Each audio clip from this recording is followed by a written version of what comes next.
I am a 50-year-old woman who, from a young age, embraced a belief in reciprocity. I trusted that my diligence and kindness would be met with the same from others. This principle guided my relationships, and I firmly believed that treating people with compassion would inspire them to do the same. Even after marriage, I held on to this belief, hoping that my care and thoughtfulness toward my husband would be mirrored by him. Back then, the expectations placed on women were different. We were often expected to make sacrifices, and I accepted these norms wholeheartedly. I devoted myself to my husband and children, confident that these sacrifices would lead to a fulfilling future. Yet, life didn't unfold as I had hoped. Despite tireless efforts and countless early mornings dedicated to my family, my work often went unnoticed, overshadowed by complaints or minor mistakes. I wasn't forced into this lifestyle. I was just an ordinary person who married a coworker 5 years my senior, conforming to the societal norms of the time. After the birth of my daughter, I left my job to become a full-time housewife. I never regretted the decision, seeing it as a natural step for maintaining family harmony. My life wasn't glamorous like the stories in TV dramas, but it was stable and manageable, until my daughter reached 9th grade.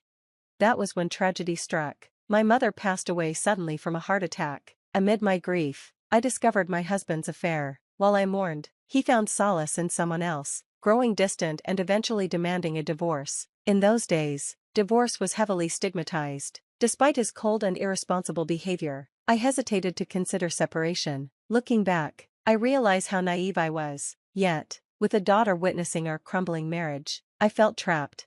During a particularly heated argument about our impending separation, my father, recently widowed and deeply concerned, came to visit. Witnessing my distress, he encouraged me to leave with my daughter and offered us refuge. His support marked a turning point. With his help, I saw that clinging to a failing marriage was futile. Overwhelmed by his compassion and wisdom, I agreed to the divorce. In the settlement, my husband gave me $6,000 in cash. With my father's backing, I secured a modest 3-bedroom townhouse for my daughter and me. It became a fresh start, but I braced myself for the challenges ahead. As a divorced woman raising a teenager, I anticipated judgment and scrutiny. My daughter, like any adolescent, struggled with the upheaval and often voiced her frustrations. Yet, I knew I couldn't afford to dwell on the past. I had to provide for her, so I threw myself into finding stable work. Being an older, divorced woman with a dependent child posed challenges in the job market. Undeterred, I juggled multiple part-time jobs, worked night shifts, and took on freelance work whenever possible. As time passed, my daughter reached her senior year of high school. Despite our financial struggles, she excelled academically and found ways to thrive. Motivated to secure her future, I took a demanding job at a 24-hour restaurant. Enduring 11-hour shifts, I saved 2/3 of my earnings for her college tuition.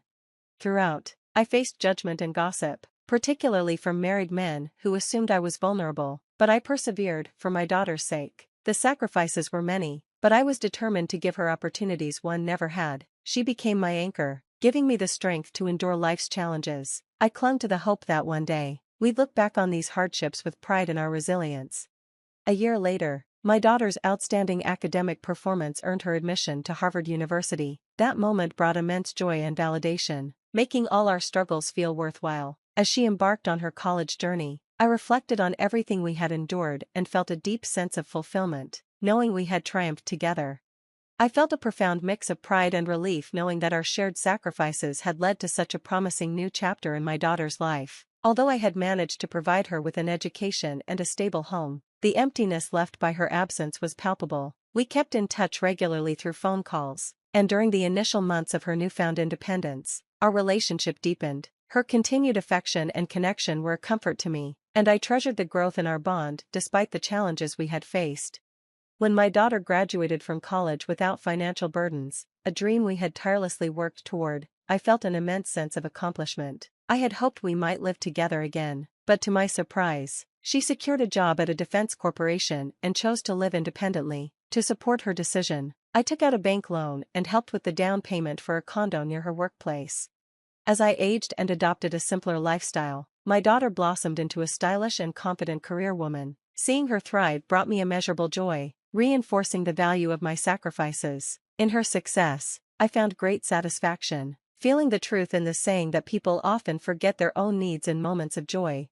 Despite the financial stability I had provided during her college years, her upcoming wedding presented a new challenge. Some questioned why I continued to struggle financially when my daughter was capable of supporting herself. Yet, I was determined to contribute to her wedding expenses to prevent any potential disdain from her future in-laws. My belief that sacrifices for her happiness would bring joy to us both kept me resilient.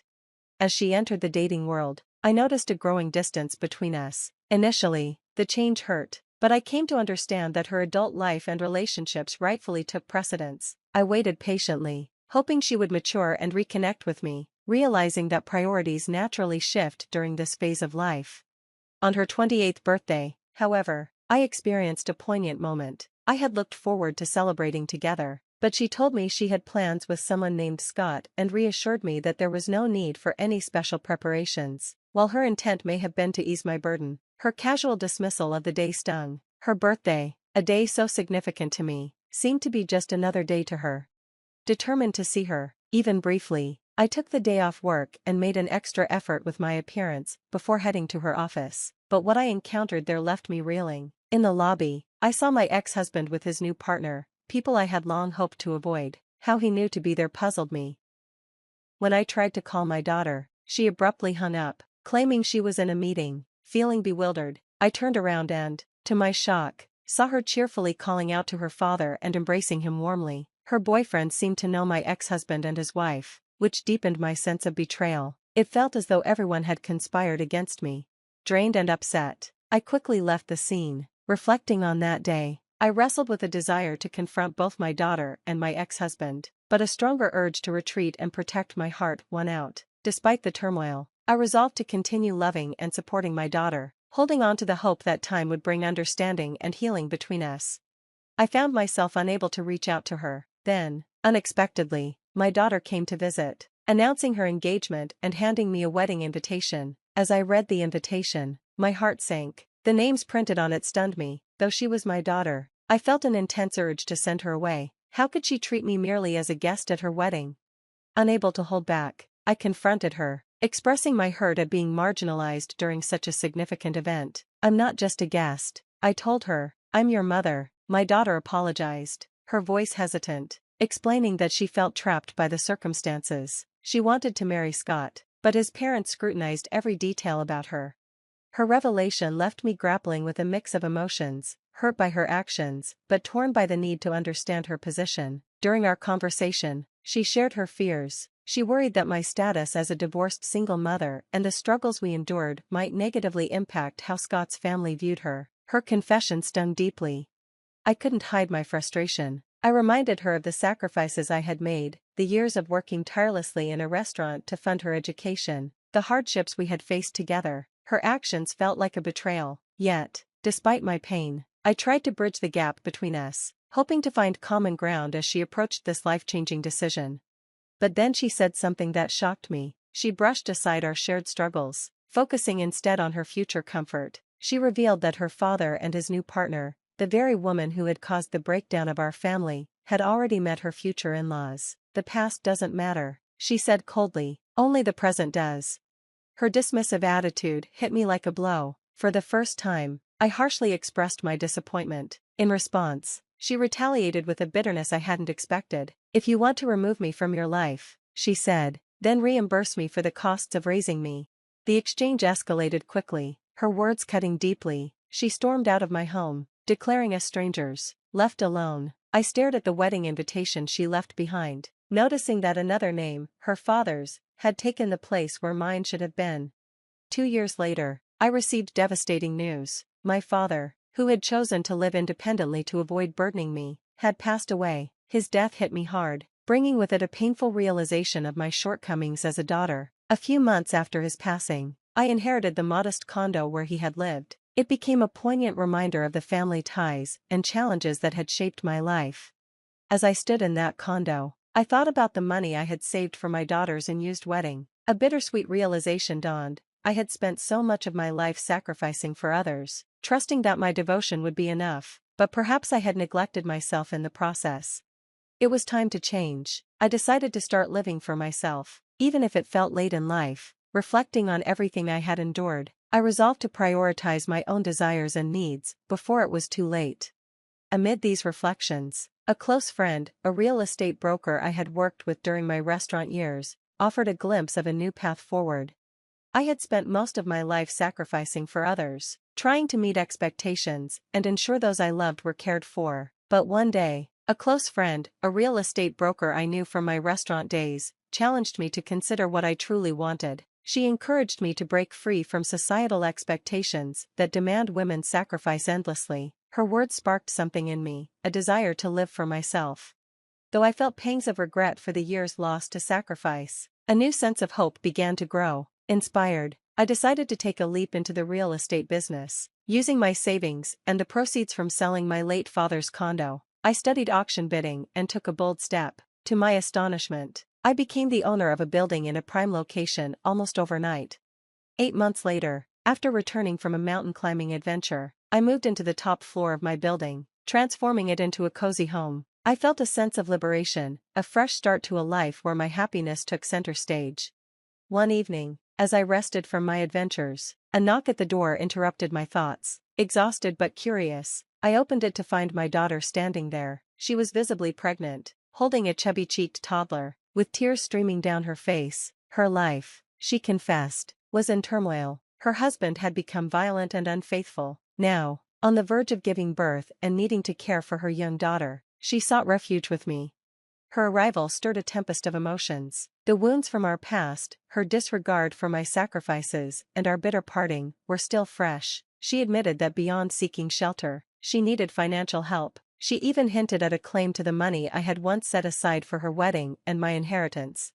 Caught between compassion and anger, I confronted her. I saved for your education and your wedding. I sacrificed everything for you. You once told me to stay out of your life. Now, after all that, you come back and ask for money? The bond between a parent and child isn't something to be exploited whenever it's convenient. Her response cut deep. I am still your daughter. You raised me to be strong, but maybe you were too busy working to teach me how to be a better person. I've become selfish, but now, I have no one else. My father's new wife ran off with all his money, and he's disappeared trying to find her. If you abandon me, I'll be like an orphan, with no one to turn to. How could you turn your back on me and your grandchildren? Her words overwhelmed me. In the heat of the moment, I pulled out all the cash I had and threw it at her. Take this money, I said coldly, but after this, don't come back. I won't let you walk in and out of my life as you please. Your life is important, but so is mine. I watched as she left, carrying her child and her unborn burden. The pain of asking my daughter to leave was almost unbearable, but her selfishness, and the echoes of past grievances, had become too much to endure. After that, my daughter never returned. Too proud to admit her mistakes, she cut ties entirely. I often wondered if things could have been different, if she had come back genuinely repentant, seeking forgiveness and understanding. Perhaps I would have found it in my heart to help her, to confront the mess her husband had made of their lives. But that moment never came.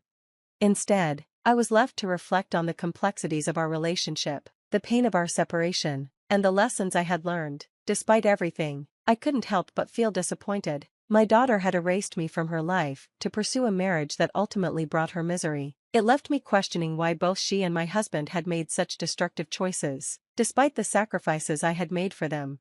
Now, I see that the only person truly living the life I envisioned is me. This experience taught me a valuable lesson. No matter how strong your relationships may seem, you must prioritize your own well-being. Betrayal can come from anyone, but the one person who should never betray you is yourself. Happiness, I've learned, doesn't come from the sacrifices you make for others, but from the efforts you invest in fulfilling your own life. My story may seem like a tale of a life half-lived, but I'm determined to fill the rest of it with experiences and joys meant solely for me. Thank you for listening to my story. I hope it brings insight and encourages you to cherish your happiness and dreams. Let's cheer each other on toward a life fully lived.